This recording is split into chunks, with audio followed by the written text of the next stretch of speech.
Anybody will won't fight you. Men that come, they already know.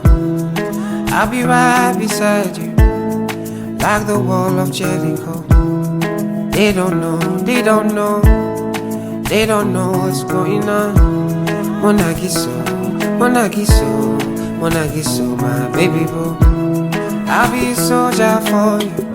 I'm getting better in Kung Fu. You should know I got you, and you don't need to guide me too. I'll be right beside you in anything that you do. If you ever need saving, I will be running to you, running, running, running to you. I'll be running to you, running, running, running to you. So we got pregnant, and we got pregnant with twins. And we had gone for the scans, we had seen the heartbeats. At this point, actually, very, very few people know when this happened. Every report that you have heard is a lie, because nobody knew when it happened. And we saw the heartbeats, everything was okay. And then during a routine checkup, we went back to the hospital to have a scan.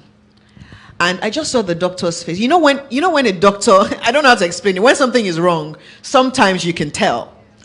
And she was scanning, and I was like, what's wrong? She was like, oh, nothing, I'm just, And then I looked at the nurse's face, and she looked a bit funny too. And I was like, what's wrong? She was like, Adesua, I'm looking for the heartbeat.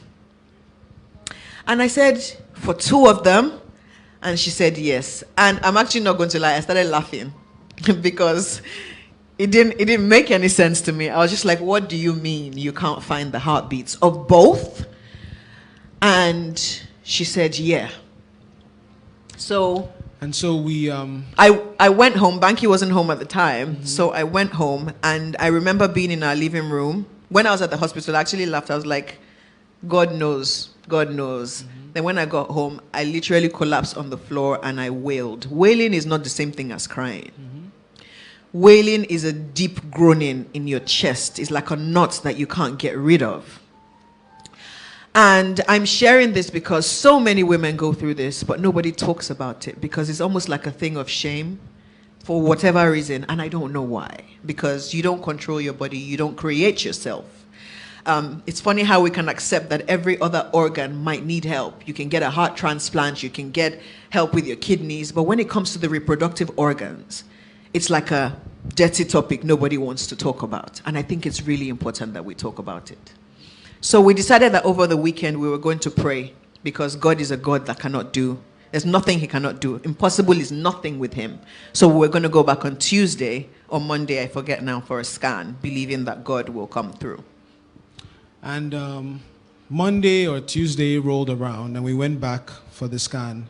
And not only did we not see heartbeats, the embryos were shrinking. So they were decaying and they were dying. This was towards the end of the first trimester. When we found out that we were losing them and that we had to do an evacuation, it was a very emotional time, and she cried. And as a man, you think first of all, women are stronger than men. Let me just tell you that crying is not a sign of weakness. But as a man, you have been raised to be like, oh, you have to be the man, you have to be strong, you can't shed a tear. So she's feeling a certain way, she's crying, and I'm trying to be there for her, and I'm just, holding her and saying, it's going to be okay, it's okay. But the day that we cried together was the day of the evacuation. An evacuation, for people that don't know, is when they remove the dead embryos. And we go to the hospital, we do the procedure, and Adesua is one of the strongest people that I know. But I had never seen her so frail and in so much pain, emotional and physical. And for somebody like me, whose love language is acts of service, is helping, is fixing the problem, there was absolutely nothing I could do at that time.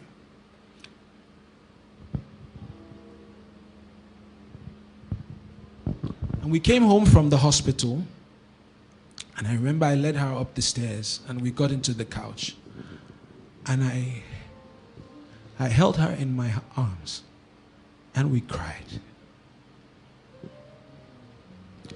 And I'll say it again, it's okay to cry. Having faith in God will not stop you from crying. Yeah. having faith in God will not stop bad times from coming. It won't stop you from hurting. But your faith in God will help you heal. Yeah. And it'll help you get back up. Yeah. And it'll help you keep going. And it will help you get the answer that you're looking for.